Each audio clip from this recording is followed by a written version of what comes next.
Hi Spud and Chloe friends. Today I'm going to show you a quick demonstration on how I put Chloe's hair on her little head here. So first of all, let's just kind of look at this for a minute. So what I did is I made the head and I stitched it on. Then I placed her ears.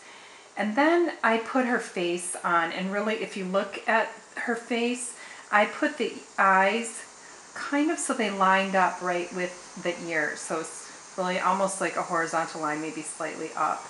And that's good to see because you can actually, kind of count the rows. So from the photographs in the books, if you're worried about placement. Also, if you notice, Chloe really has kind of a low forehead.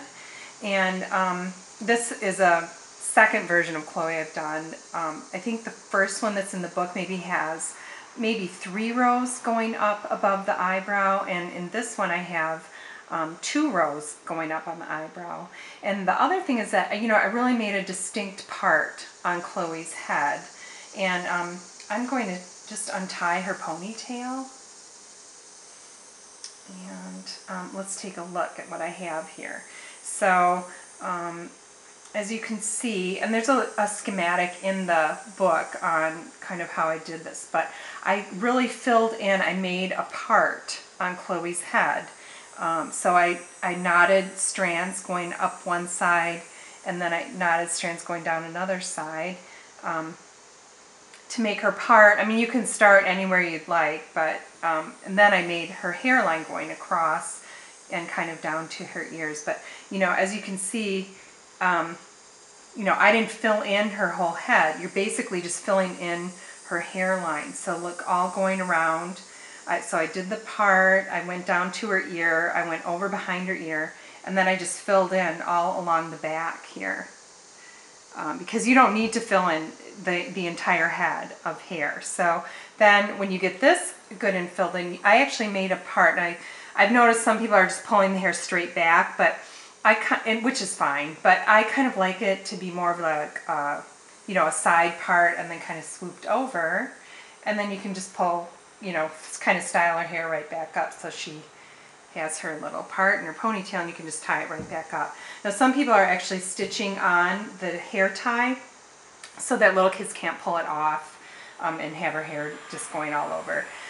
So that's basically it. And all you're doing is you're taking a strand, and I'm going to use my bunny as he's going to get some red Spud and Chloe here today. This little bunny is made out of blue sky worsted cotton in the tulip colorway, and the pattern for this guy is in my Itty Bitty Toys book, if you're wondering. But he's just really my demonstration model today. He sits real patiently while I do this. So all I do is, so let's say these are Chloe's eyes. I would just count 2 rows up. I know I want to start on the 3rd row up. Maybe I'll use this row, I'll kind of look where I want to have the part. Usually I go under, well, I probably kind of vary it, but I think, looking on Chloe, I go under the V. So when you have a knit stitch, there's that V. I go under both loops of that. And just with one cut strand, I use my yarn needle. I mean, it's kind of tedious, but it actually goes surprisingly fast. So, and then I tie a half knot, just like you're starting to tie your shoe. You tie 1 half knot. That's it. That's all it is. Then I go to the next one, and I just kind of plot out really where I want things. But if you have those markers on, like your eyes and your ears, it really helps you place things, right where you want them. And then now I have 2 strands here. Now this, if I'm doing Chloe's hairdo, I know that's going to start swooping over that way.